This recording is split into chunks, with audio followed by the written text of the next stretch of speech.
कि आज ऐसी कौन-सी वजूहात है जिनकी बुनियाद पर पूरी दुनिया में इंडिया एक ब्रांड बन चुका है और पाकिस्तान डिफ़ॉल्ट होने के दहाने पर आकर खड़ा हो गया है। पाकिस्तान को गलतियाँ उनकी गिनवाई गई हैं और इंडिया को काफ़ी ज़्यादा प्रेज़ किया गया है। इसी बारे में पाकिस्तानी अवाम को बताते हैं। अगर मैं बात करूँ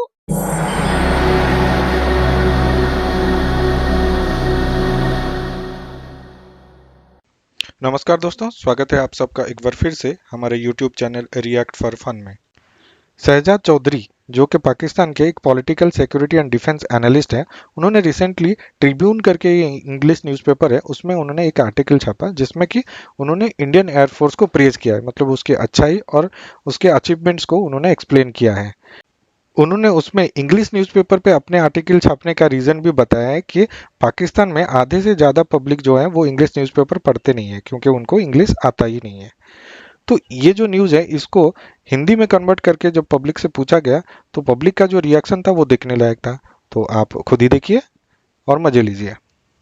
उससे पहले एक रिक्वेस्ट है कि प्लीज़ हमारे चैनल को सब्सक्राइब कर दें, वीडियो को लाइक और शेयर करें और आप अपने ओपिनियंस हमारे साथ कमेंट्स में शेयर भी करें। तो वीडियो स्टार्ट करते हैं। वैसे कह तो वो ठीक रहे हैं। इंडिया एक ब्रांड ही बन गया। पाकिस्तान के पास रह क्या गया है? कुछ भी नहीं रह गया। इन्होंने सब कुछ खा गए हैं। पाकिस्तान के पास कुछ भी नहीं है, ठीक है। और आज डिफॉल्ट बस कहने को नहीं है, लेकिन पाकिस्तान डिफॉल्ट हो गया है। अगर आप पूछें तो पाकिस्तान डिफॉल्ट है, ठीक है। हमने न्यूक्लियर का क्या करना है, आप बताएं। किसको मारना है जब हमारे पास कुछ नहीं होना? हम किसको अटैक करेंगे? बिल्कुल ऐसे ही है ना। अब क्या क्या कर सकते हैं? अभी हर हर रोज कभी फवाद चौधरी को उठा लेते हैं। सबको उठाने से क्या होगा? आज मैं कुछ बोलूंगा, मुझे उठा लेंगे। तो हम पाकिस्तानी हैं। आज जंग हो जाए, हम जाएंगे अपने मुल्क के लिए। पता नहीं आर्मी जाए ना जाए, हम अपने सीने पे बम लगा के जाएंगे और पूरा दफा करेंगे। औकात में रहो। जंग के ज़मन में देख लीजिए कि पाकिस्तान ने कश्मीर के मामले में कई जंगें लड़ी हैं और तलख हकीकत यह है कि वो तमाम जंगें हमने हारी हैं। उसके बाद आप देख लीजिए कि 65 की जीती नहीं थी जी 65 की जंग, अगर आप जनरल मूसा खान साहब की किताब देख लें तो उससे मालूम होता है कि 14 दिन के अंदर अंदर हमारा सारा जखीरा खत्म हो गया था। और फिर उसके बाद हमने दोस्त मुल्कों से अपील की कि आप जंगबंदी के लिए कुछ कर दीजिए। चुनाचे हमने तमाम जंगें हारी हैं। एक minute, atomic bombs, nuclear acids तो हम सऊदीया को बेच रहे हैं। मेरे ख्याल से बेच दिए होंगे, इसलिए शायद डिफॉल्ट हो रहे हैं। बस मैं तो पाकिस्तान को कहूंगा कि डिफॉल्ट होने से पहले पहले जंग कर लें। वो ज्यादा बेहतर है। एक बार जंग कर लें, या वो मर जाएंगे या हम मर जाएंगे। इससे पहले जंग इंडिया के साथ करके खत्म करें। जिनके लिए जितना इनके लिए मनाया ना हमने, 50-60 साल आज डिफॉल्ट हो रहे हैं, इन्हीं के लिए हो रहे हैं ना। मैं तो के लिए हो रहे हैं। इंडिया के लिए हो रहे हैं ना। जंग ही कर लें, या वो खत्म हो जाएंगे या हम खत्म हो जाएंगे। अरे ये मारो इसको। अगर हम हिस्ट्री की बात करें जिसको मेन टारगेट किया गया है तो आपको पता है कि हमारे आर्मी चीफ ने भी सरेंडर किया था कि हमने जंगें हारी हैं उनसे। 93,000 सोल्जर्स ने सरेंडर किया। बस ये ऐसी गलत बात है। कोई जंगे नहीं हारी हमने। एक जंग हारी है, एक हम जीते हैं। और हमारे कई कई शहीद हुए हैं बुजुर्ग हमारे, जाके बागा बॉर्डर जाके, ये सियालकोट वाली पट्टी में जाके खुद भी इन्होंने खुद बम लगाए अपने ऊपर। और ऐसी बात नहीं है कि हम सारी जंगे हारे हैं, एक हारे हैं। और वो भी आप अबे साले तभी मेरे माफ करना, गुस्से में इधर उधर निकल जाता हूँ। आपने 33 साल जो है इन्होंने हुकूमत की, इन्होंने कतर की जंग हारी। आपने पूछा उनसे कि आपने कतर की जंग हारी? 65 में फेक जो है विक्ट्री डिक्लेयर की, वो पूछा आपने? इन्होंने सियाचिन हारा, आपने पूछा उनसे? इन्होंने कारगिल हारा, आपने जंग आप क्यों करना चाह रहे हैं जंग उनके साथ? क्या आपको लगता है कि आप इस वक्त उस स्टेज पर हैं कि आप इंडिया के साथ जंग कर सकते बिल्कुल हैं? उस स्टेज पे हैं। बिल्कुल हमारे पास कुछ नहीं है जंग के अलावा। जंग कर दे।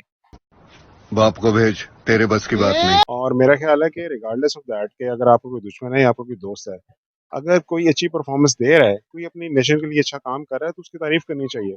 बजाय इसकी सिर्फ हम तनकीद करें कि जी उन्होंने अपने दुश्मन की तारीफ कर दी है, और ये नहीं करना चाहिए था।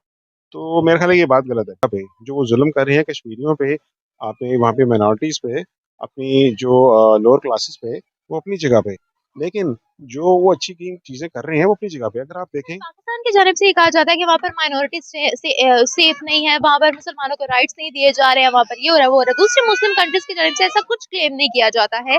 और आप देख लें कि अगर वहाँ पर इतना माइनॉरिटीज पर जुल्म होता है तो फिर क्रिश्चियंस, मुस्लिम्स, सिख, उनकी डिफरेंट सेक्टर्स में हमें उनका नाम कैसे नजर आता, मुझे बताएं। जी बिल्कुल ऐसे है कि अगर आप देखें तो ये पाकिस्तान की तरफ से नहीं किया जाता।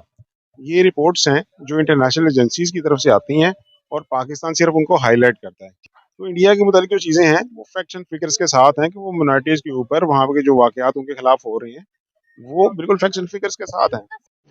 तो रुको जरा, सबर करो, बोला धक्का मुक्की नहीं कर।